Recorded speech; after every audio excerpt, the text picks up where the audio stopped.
అండి అందరికీ నమస్కారం అండి. ఆంధ్రప్రదేశ్ రాష్ట్ర వ్యాప్తంగా ప్రభుత్వ ఉద్యోగులు ఎవరైతే ఉన్నారో వారందరికీ కూడా ఇక సీఎం చంద్రబాబు నాయుడు గారి గురించి ఒక గుడ్ న్యూస్ అయితే రావడం జరిగిందనమాట. ఏంటి ఆ గుడ్ న్యూస్ అనేది ఈ వీడియోలో వెళ్ళి పూర్తి ఇన్ఫర్మేషన్ అనేది తెలుసుకుందామండి. ముందుగా వీడియో చూస్తున్న ప్రతి ఒక్కరు కూడా వీడియోని లైక్ చేయండి. చాలామంది అయితే వీడియో చూస్తున్నారు కానీ సబ్స్క్రైబ్ చేసుకోగలదండి. దయచేసి సబ్స్క్రైబ్ చేసుకోండి, సపోర్ట్ చేయండి.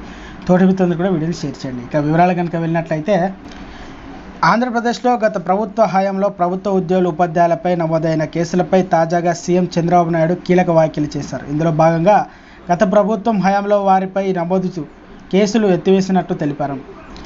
ఈ సమయంలో సుమారు 4200 మందికిపై కేసులు నమోదైనట్టు చంద్రబాబు అసెంబ్లీలో వెల్లడించారు. శాంతి భద్రతలపై శ్వేతపత్రం విడుదల చేసి సందర్భంగా బాబు సంచలన నిర్ణయాన్ని ప్రకటించారు. అవును, ఏపీలో శాంతి భద్రతలకు సంబంధించిన అంశాలపై ముఖ్యమంత్రి చంద్రబాబు శ్వేతపత్రం విడుదల చేశారు. ఈ సందర్భంగా అసెంబ్లీలో దీర్ఘ చర్చ అయితే చేపట్టారు. ఈ సందర్భంగా గత ప్రభుత్వ హయాంలో ఇబ్బందులు ఎదుర్కొన్న రాజకీయ నాయకులు సామాన్య ప్రజల విషయంలో ప్రస్తావించారు. ఈ నేపథ్యంలో ప్రభుత్వ ఉద్యోగులు ఉపాధ్యాయులపై నమోదైన కేసుల విషయంలో ప్రస్తావించారు.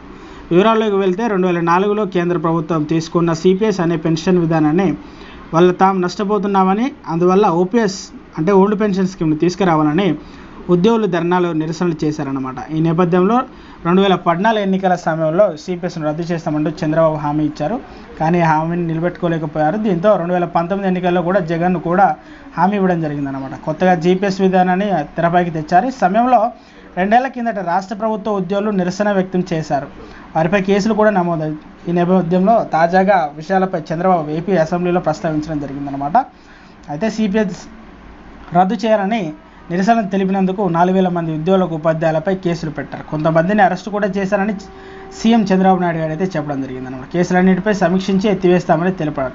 దీంతో ఉద్యోగ సంఘాలు ఉద్యోగులు ఈ నిర్ణయంపై హర్షాతిరేకలు వ్యక్తం చేస్తున్నారన్నమాట.